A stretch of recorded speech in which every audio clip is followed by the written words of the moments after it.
All right, welcome to ENG 333. We're going to be continuing with our look into writing for the media.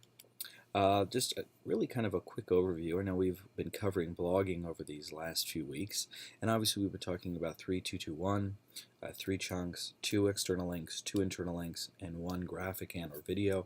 Obviously blogging is a lot larger than that, and we've been talking about the importance of making sure that you're allowing people to be able to engage with content, making sure that's interactive, that it's not just shovelware where you're just lifting a bunch of information from, let's say, a newspaper or television and dropping it, but really restructuring it and formatting it specifically for the internet.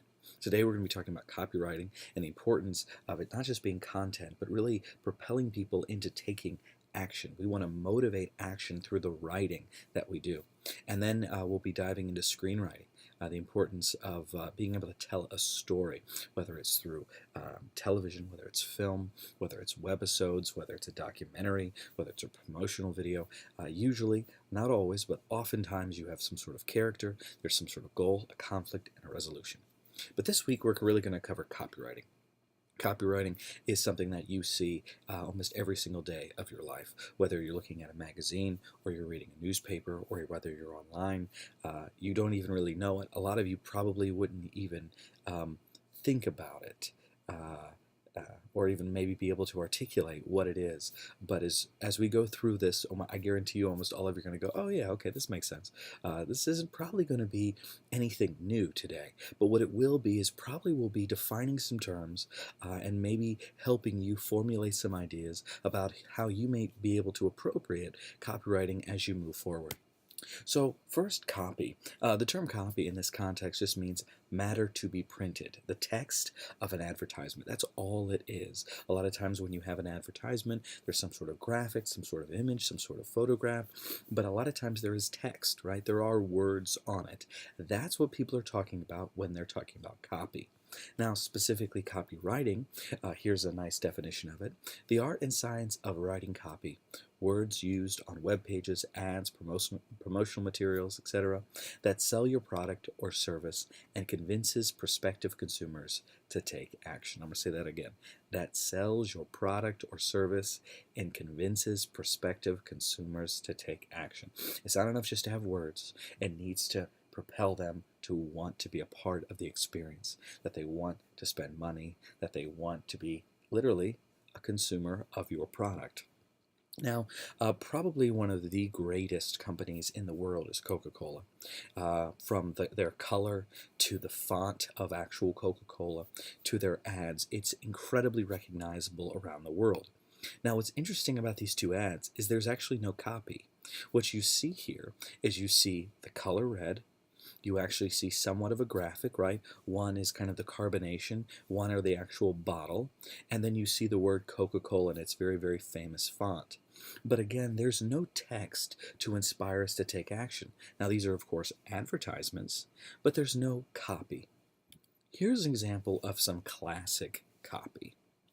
Here's an ad probably from the 50s, and if you look at the top right, you see drink Coca-Cola, delicious and refreshing. That right there, delicious and refreshing, is copy, right?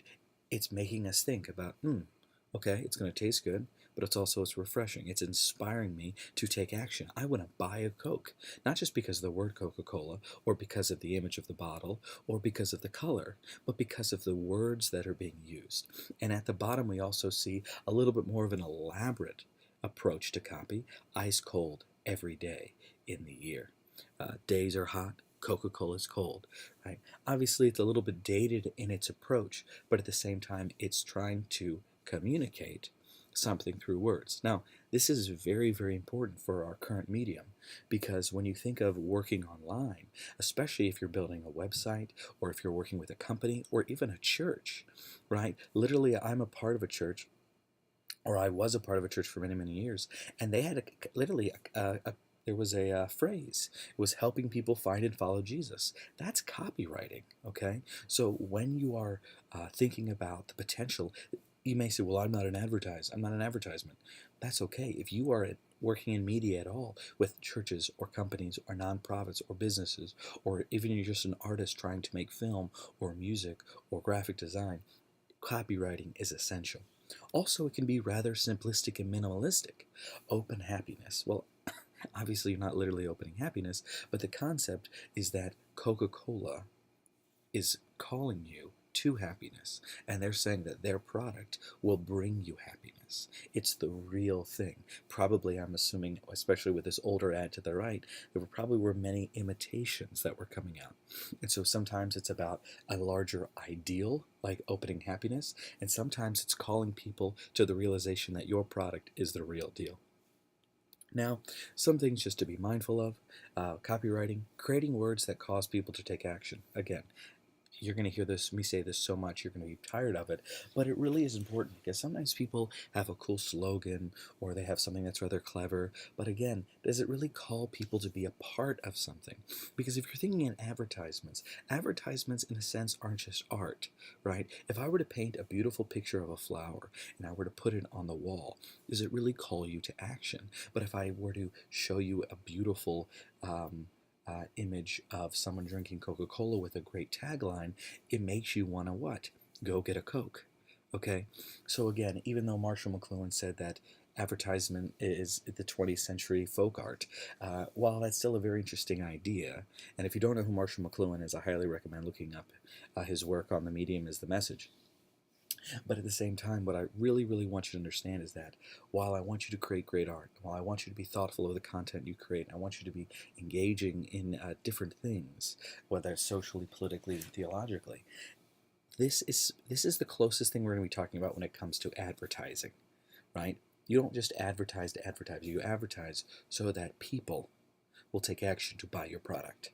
Thus, salesmanship in print, and these words should inspire people to buy, sign up, inquire, but always to have them take action.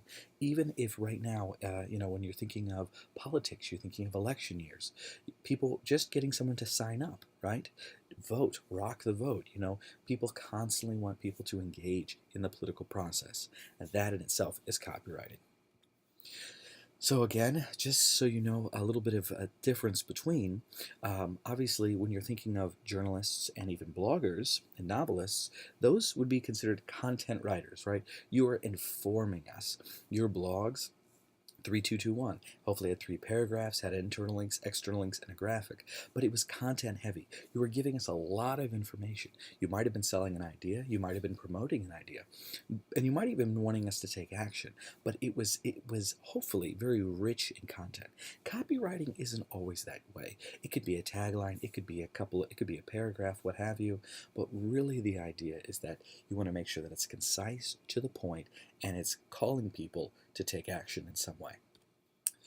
Copywriting again, if you're thinking of, well, how in the world does this work in a real world scenario? Well, what's interesting is actually one of my former students has done quite a bit of copywriting. He graduated from the University of Valley Forge.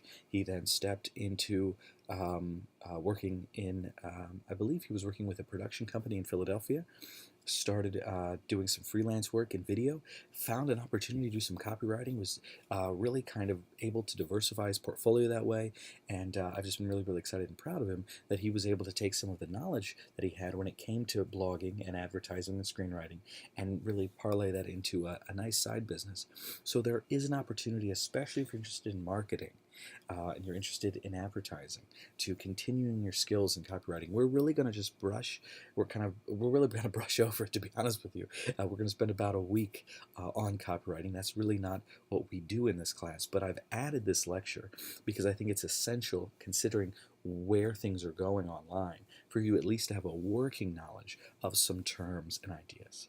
So obviously just some examples. If you're interested in copywriting offline, would you be print ads, usually in magazines or newspapers, different brochures for companies and or catalogs. And obviously online, you have your websites, your emails, and different types of campaigns. One of my favorite quotes in regards to copywriting is, "Copy is a direct conversation with the consumer." You are communicating and engaging with them.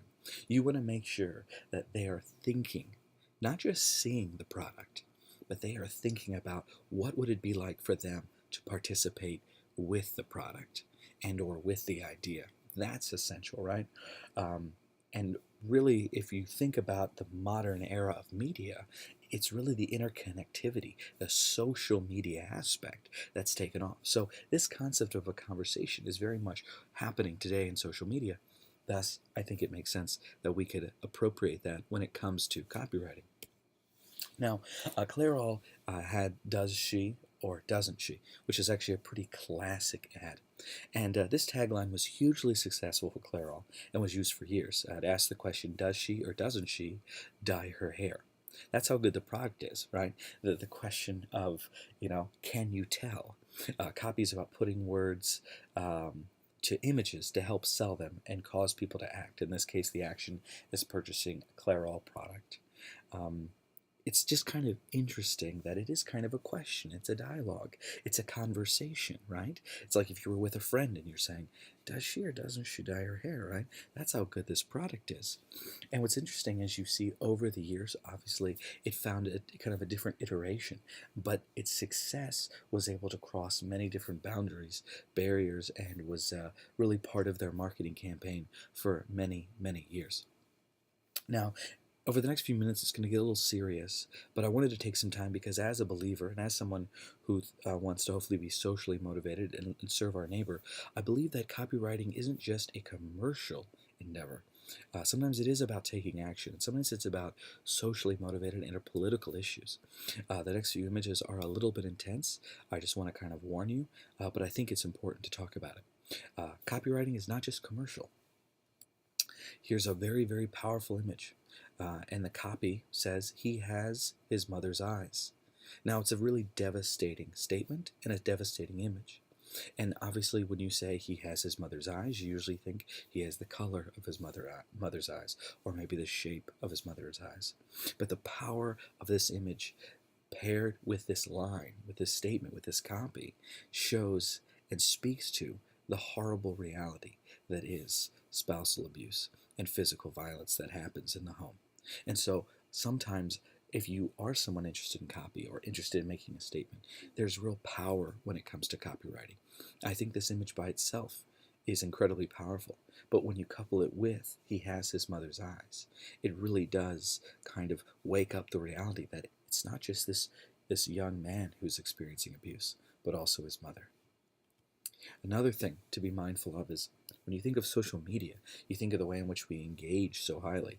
Everyone's always liking everything. I always remember seeing this image and being really overwhelmed by it. It says, liking isn't helping, right? You see a young boy dying as his mother is holding him in her arms, and you see everyone giving it a thumbs up. Now, obviously, this seems rather horrible. Why in the world would people give it a thumbs up? But the point is that in social media sometimes, right? We see that there are many, many people who just like things and they don't become part of the solution. They don't try to fight the atrocities of this world.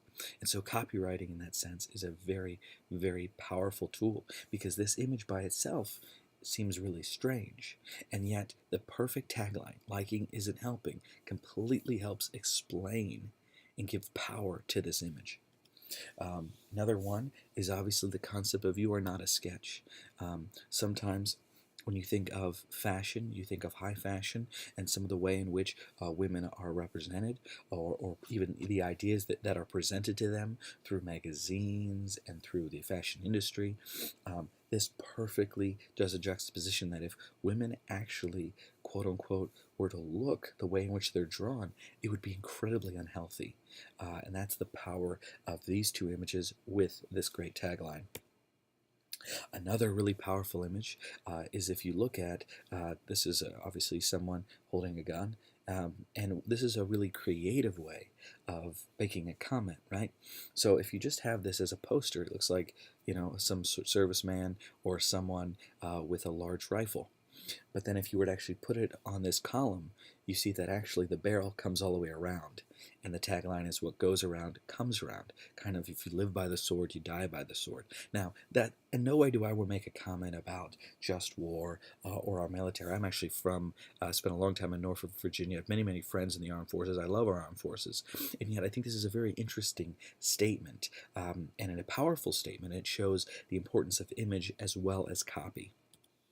Lastly, in regards to this section, this is another great statement about right taking care of the environment. Something as simple as save paper, save the planet, and we know how. Just people very easily they don't recycle, they don't take care of their earth, and just the use of just the simple use of using green paper, what a creative way graphically, but again with that tagline it really helps. A great tagline can also inspire, right? A lot of people talk about Apple, and one of the most brilliant copy taglines of all time is "Think Different." They had all these classic images of Muhammad Ali and other great men and women, and it was "Think Different." They literally what they're saying is, hey, if you buy an Apple, it's like you're Muhammad Ali. It's like you're one of these great creative giants who literally kind of broke the mold. Really, you're just buying a computer, but they're saying by doing so, you'll be in the same vein as these greats. Now, one of my favorite quotes is actually probably not a quote that Albert Einstein ever said. If you can't explain it simply, you don't understand it well enough. Now, there's technically no proof Einstein ever actually said this, but it still doesn't make it true. You need to understand your product. You need to understand your church. You need to understand your mission. You need to understand the art form in which you're working in. You need to know it in and out. You need to be able to completely articulate every single aspect of it. And then you need to be able to explain it simply. And that's what copywriting truly is. It's a simple statement about the larger universals of a product, right? Make sure you know your product. So why understanding the product is so important? The first step in any copywriting project is fully understanding whatever product you're selling. A legendary copywriter is famously known for taking 3 weeks to meticulously study to come up with a winning concept for Rolls-Royce. The final headline read, "At 60 miles per hour, the loudest noise in this Rolls-Royce comes from the electric clock." It took him that much time to find a detail compelling enough to sell a Rolls-Royce. He didn't just walk up to the car, look at it for an hour, and then write something down and leave. He spent 3 weeks studying every aspect of it, and he created one of the great taglines. So you need to be able to do the same thing, having that kind of understanding and insight into your products. But the first thing you need to do is understand, what are you actually selling? What is it you're selling? And then what's the idea you're selling? Levi's, for many years, have been selling different ideas. Now, what's fascinating is it wants people to take action, make something, or be forgotten, rugged as the men who wear them. Now, we know that Levi's are just jeans, and yet one is a statement about individuality, creating something that's long-lasting. The other one is about the individuality of kind of the rugged man, and yet they knew their product. They knew the identity that would come with their product. Something that's kind of interesting is Nespresso is just coffee. Why in the world would you have George Clooney? Well, because they're kind of saying that this coffee is a step above. This celebrity, glamour, almost divine, right? The halo, the concept that the coffee reflecting through it is giving him somewhat of a halo, which is rather comical. But at the same time, really what we're looking at this point is jeans and coffee, and yet they're not selling jeans and coffee. What they're selling is individuality and a sense of glamour, right? So that's essential when you are selling copy. You want people to take action. I want to buy these jeans because I want the jeans, or I want to buy this coffee because I want the coffee, but it's also, there's something more to it. And then obviously maybe the greatest tagline of all time, just do it. Being proactive. What else is there in sports other than being proactive?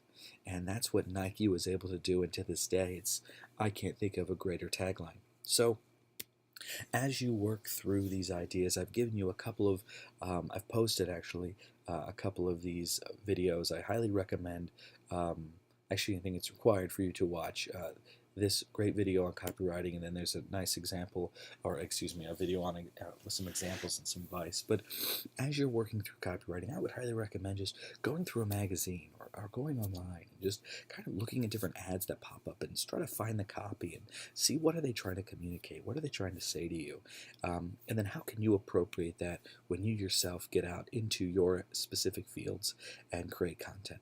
All right, God bless you. Thanks so much, and have a great week.